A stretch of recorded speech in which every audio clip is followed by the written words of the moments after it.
CQ. This is Kilo 5 Charlie Lima Mike, and you are listening to the Everything Ham Radio podcast.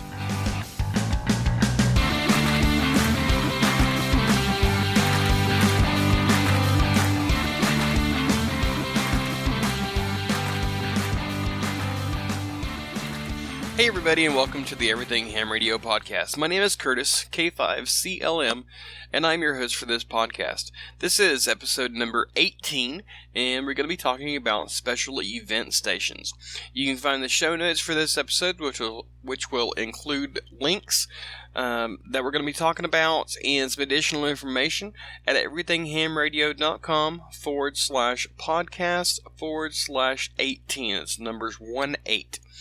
Please also like me on Facebook at facebook.com/everythinghamradio and follow me on Twitter on K5CLM. This podcast is released every Tuesday morning so that y'all can enjoy it during your week. I guess let's move on to the topic of the day. Again, that is a special event station. So what exactly is a special event station? Well, a special event station is basically the amateur radio version of an anniversary party. You know, they'll have things like the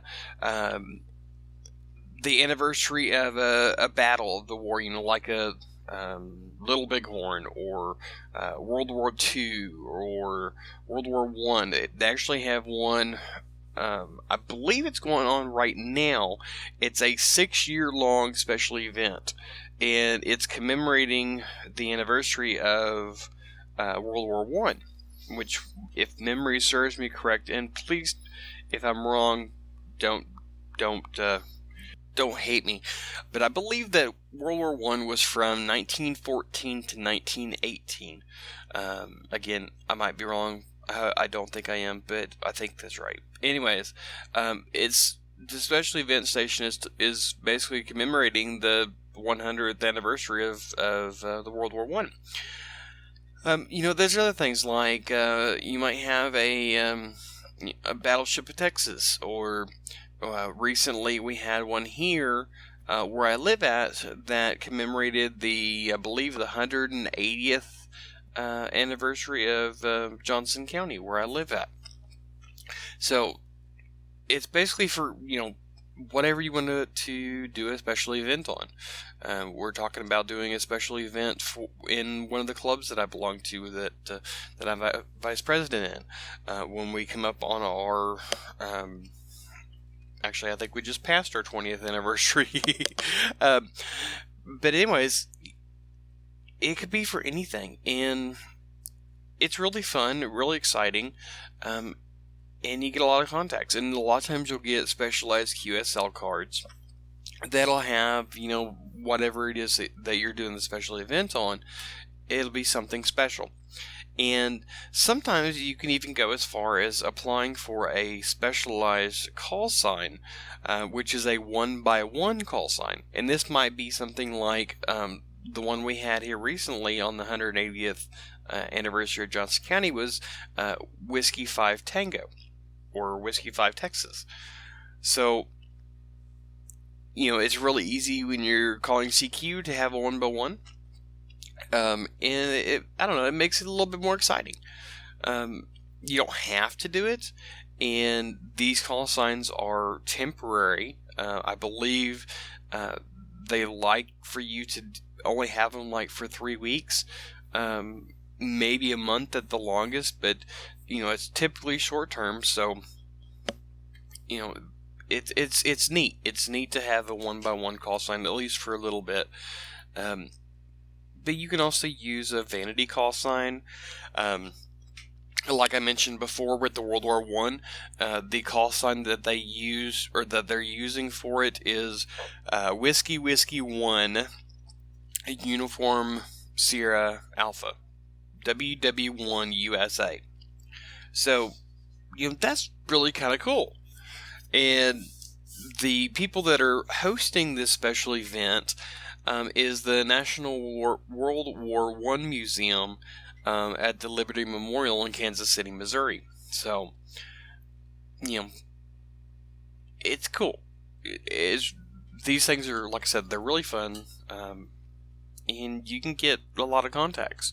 And if you've never worked a pile-up, you might be working some if you work on a special event station, because people want to get it. And when you have the special event stations, then you might have you'll post it on the ARRL, and there's a list of special events that are going on. I think yesterday when I looked at it, there was something like 17 pages of special events that are scheduled between now and the end of the year, just in the U.S. alone. And I think it was 10 per page. So that's 170 special events that are going to be going on over the years, or over this year. And there's things like there was a battle in Gettysburg, I think. There was a Battleship Texas one commemorating the launch of the Battleship Texas. And I told you all this before, but I'm going to tell it to you again. Several years ago, I think it's been about 15, 16 years now, when the Olympics was in Australia, they had a special event station there. And it was really cool because it just so happened that my ham radio club was having a camp out that weekend, and we had a radio up and had an antenna up, and we're scanning through the bands, and all of a sudden we hear somebody calling CQ for the Olympics, and it was on 10 meters, and I'm in Texas, and they were in Australia. How often does that happen? Not very often on 10 meters. 20 meters or 40 meters maybe, but on 10 meters, not very often. It just so happened that we were at the peak of the sunspot cycle, and I was holding my arm right or something like that, and I was able to hear it, and I made that contact. Granted, it was probably the hardest contact that I've ever made, and it took several times to get the exchange back and forth, but I got it. I never got a QSL card for it, which kind of stung, but, I talked to somebody in Australia during the Olympics, during a special event. So, yeah, that was awesome. These type of things are things that, help new hams especially get the HF bug, and even to try and push their license further. That's what these things and field day are all about. Well, not necessarily all about, but a big portion of them. One, you have emergency communications and temporary setups and all that, but the other thing is just the camaraderie of working with your fellow hams, and pushing those new hams, or those hams that have never been on HF, to try harder or to do something out of their comfort zone so that they can move forward a little bit, get their license. That was one of the contributing factors that I upgraded. I got my license back in 1995. I was a sophomore in high school, and the reason that I got it was so that we could set up a club to help with emergency disaster communications for my church organization, because we provide clothing during disasters here in the U.S. And where I live at, we have the major distribution center for Texas and the surrounding states, Oklahoma, Louisiana, Arkansas, and Texas. We don't cover New Mexico though, because that's a different area. But they had, I'm getting a little off topic here, and please forgive me, but this is why I got into this hobby.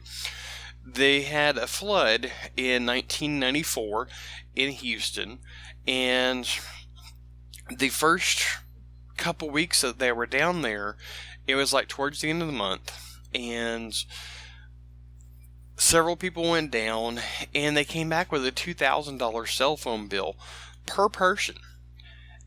And even though cell phone coverage was pretty sporadic, and we're talking about in 1994, So, cell phone was even worse than it is now during a disaster.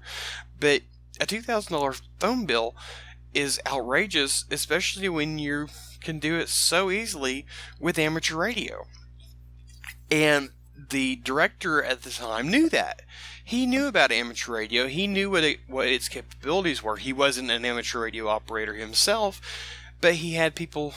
He knew people that were.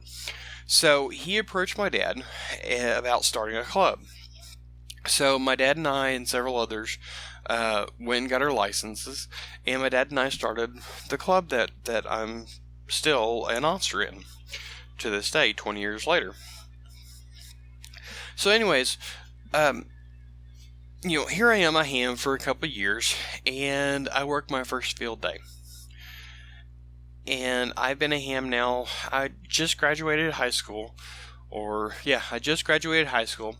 I worked my first field day. I was operating for like a 2-hour span, and I got like 100 contacts from places all over the U.S., South America. I talked to Hawaii, I think. I talked to Europe. I talked to Mexico. All over, and it was just like this thing is like, this is cool, and I want to do this. Unfortunately, I really haven't since then, except for on field day, but that's neither here nor there.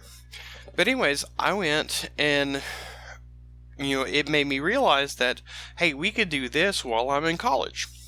So my dad and I decided to upgrade our license, get to Tech Plus, and at the time you needed a 5-word a minute code to do that.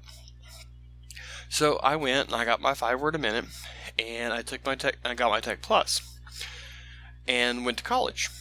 And I went to college in Phoenix, so it was a kind of a long haul.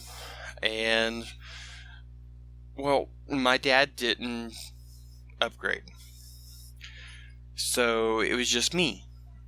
So we had to do it the old-fashioned way with telephones and the internet and all that good stuff. He later did upgrade. Now he's an extra along with me. But, over the years, different special events have triggered different emotions and different wants and needs to upgrade, to get participating in things, and just causing general excitement. And that's what these special events can do. Not only do you make contacts that you might not normally, for me, for example, I haven't had an HF station set up in over 2 years, because where I had it set up was changed into an office when we became foster parents, and I didn't have any place to put it. So I haven't been on HF in that long, so I don't get to talk on HF very much. But at the same time, I know it's there, and I know how fun it is, and I have my extra license and all that good stuff. But all these new people that are coming in that we're licensing, they don't know how fun it is, and they don't know all the stuff that you can do. And that's why this podcast and several other podcasts are around, so that we can tell people what it is that's out there to do. But anyways, we're getting kind of off topic. Especially event stations. What else do we need to cover on this? I guess that's about it. Especially event stations, they are fun to do. You can have vanity call signs. You can have, and one of those vanity call signs is a 1-by-1 call. Basically, they talk about, or they deal with typically anniversaries or special events. So, if you have a special event and, do a special event station. Work for 3 hours or 4 hours or 24 hours or 2 weeks or whatever.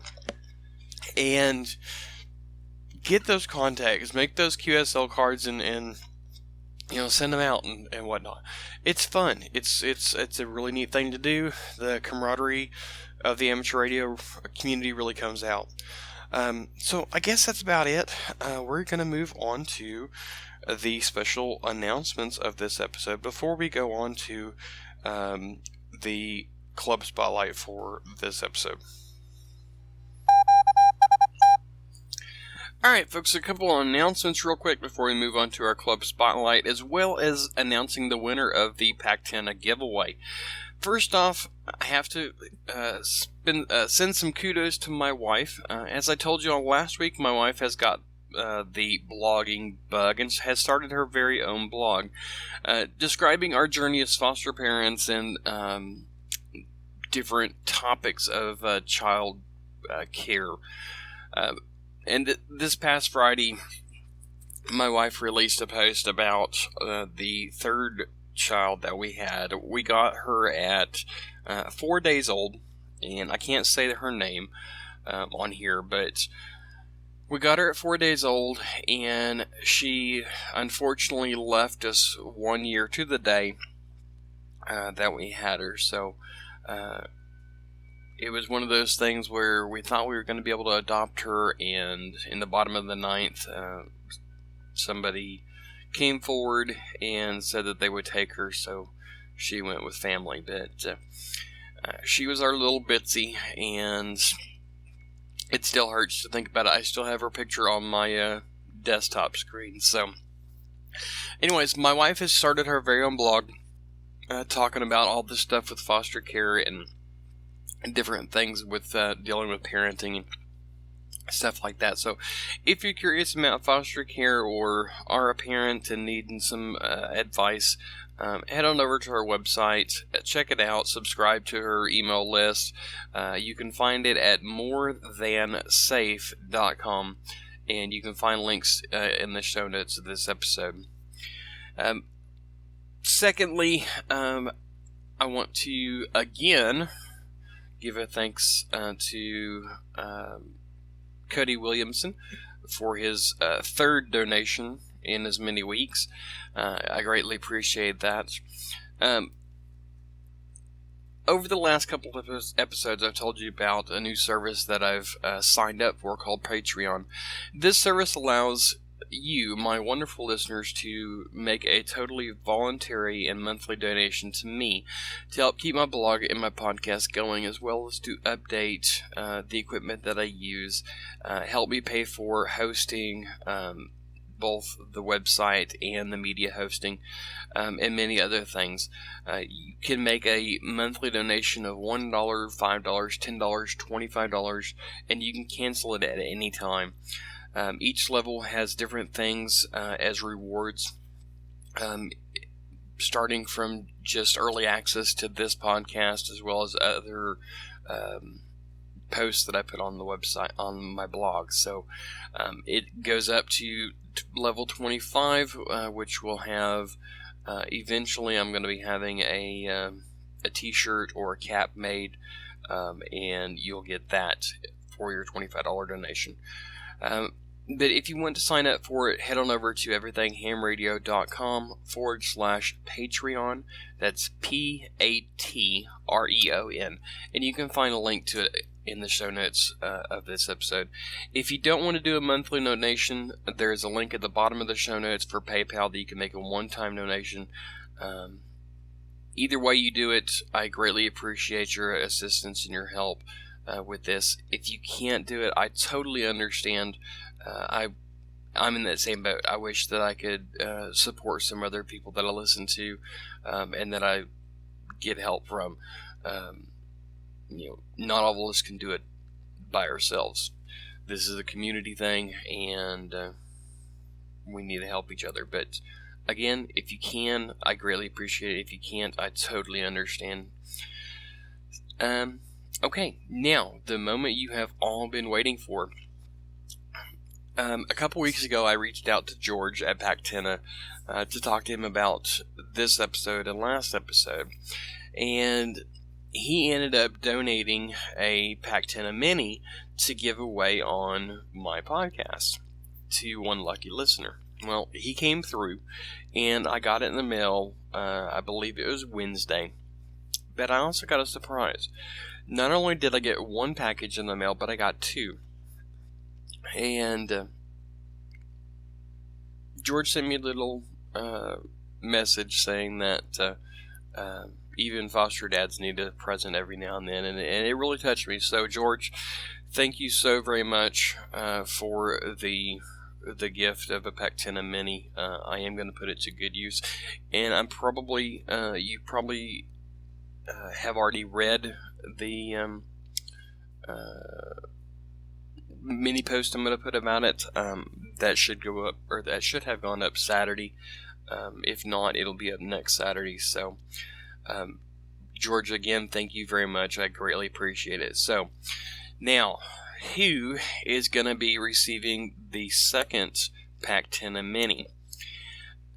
I went to a random number generator on the internet and picked out a random number. Before this, I went through all the emails that y'all have sent me that had the correct subject line, and put them in order as I got them. And we ended up having 25 entries. So I picked a random number between 1 and 25. And the winner is number 14. And it is Kilo Foxtrot 5 Romeo Hotel India. KF5RHI, Richard Slusher. So, Richard, if you would please shoot me an email, k5clm@everythinghamradio.com, with your mailing address, and I will get your Pactina Mini in the mail ASAP. Alright, guys, so that brings us into the announcement, or to the end of the announcements. Actually, no, I do have one more announcement, okay? This one kind of took me by surprise, and it's going to cost me a little bit more work. I recently found out that another ham radio blogger, I guess, he actually has a vlog, a video blog, has the same intro music as I do, which in a way kind of sucks, because he had it before I did, and I didn't know about it. So I'm going to have to be redoing my intro music, which is okay. I found a couple things that I want to do. I want to change the way that I do the introduction and the outro of my podcast anyways. But it does kind of suck because I really like the music that I go in and I go out with. But anyways, probably around episode 20, I'll be changing that, so look for that. And when you do, let me know what you think about it. And put in the comments of what y'all think about it. So, okay. Alright, that wraps it up with the announcements. Let's move on to the Amateur Radio Spotlight. Alright, y'all, so the Amateur Radio Club Spotlight is going to be a little bit different than what it normally is. And the reason being is because this one is a submission by one of you, one of the listeners here. This club Spotlight anyways, was submitted by Todd, Kilo Echo Zero, Hotel Romeo Bravo, who is a new amateur radio operator in Plainville, Kansas. The spotlight that we're going to be doing today is on the K-Link repeater network. Now, this is not your typical club. It's more of a association, maybe. They have like a board of directors, and they have repeater trustees. Now, what exactly the K-Link repeater network is the largest repeater network in the state of Kansas, and it covers like 2/3 of the state and even into southern Nebraska. So it's very neat. It's all analog repeaters. They actually have 31 full-time linked repeaters in the network and 11 that are part-time, and they cover a lot of area. So it's both on 2 meters, it's on 440, So either way you look at it, you have great coverage. And this is like totally awesome to me. Showing my age there a little bit, but it is. It's, you can talk pretty much all over the state, to anybody that is on the repeater. That is like really cool to me. And it's all done with analog repeaters is even more amazing because, nowadays with the D-Star and the System Fusion, linking repeaters or, talking to people statewide is not that big of a deal. You hook one repeater up to the state reflector and you're talking to every other repeater that's connected to the state reflector. But this is all done analog-wise. This is not going to be dependent on whether or not you have an internet connection or not. So, it's amazing, really, to me. But yeah, that's cool. So as far as what I normally do with this, I normally say like the meetings when they are and where they are, the repeaters that they have, the nets and stuff that they have. It's not gonna work that way on this Club Spotlight. Because they have so many repeaters, I'm not even going to list them on the show notes of this. I am, however, including a link to their repeater page. And their repeater page has all of the repeaters that they have on the network, where they're located at, even the temporary ones. But so yeah, but again, this system is a really neat system, and all of the repeaters are privately owned. It's not one group or one small group of people that have went and put up a whole bunch of repeaters. No, these are individually owned repeaters by several different people. So yeah, kudos to y'all up at the K-Link system. You can find their website at ks0lnk.net. That's Kilo Sierra 0 Lima November Kilo.net. You can also follow them on Twitter at ks0lnk. So yeah, check them out. Tell them you heard from them on the Everything Ham Radio podcast. And if you're planning on visiting Kansas, or if you live in Kansas and haven't heard of this repeater system, check it out. Use their system. It's open to use to anybody, and if you are using the system and you are possible to do it, they do have a donate link on their website, and I'm sure you can probably talk to somebody about making a donation if you're able to. So, yeah. I guess that about wraps it up for this episode. If you like what you've heard here, head on over to our show notes, leave me a comment, and let me know what you thought. If you have any special event stations that you or your club are going to be doing, please put that in the comments as well. Maybe we can hook up on the air. I guess that about wraps it. So with that, I will say 73 to y'all. Hey everybody, once again I'd like to say thank you for listening to this episode of the Everything Ham Radio podcast. If you like what you heard here, head on over to our website. There's lots of information there that I'm sure you're going to love. You can find it at everythinghamradio.com. While you're there, subscribe to get emails on when I publish a new post or a new podcast. You can click on the subscribe button at the top of the page, or go there directly at everythinghamradio.com/subscribe. Also, like me on Facebook at facebook.com/everythinghamradio, and follow me on Twitter at K5CLM.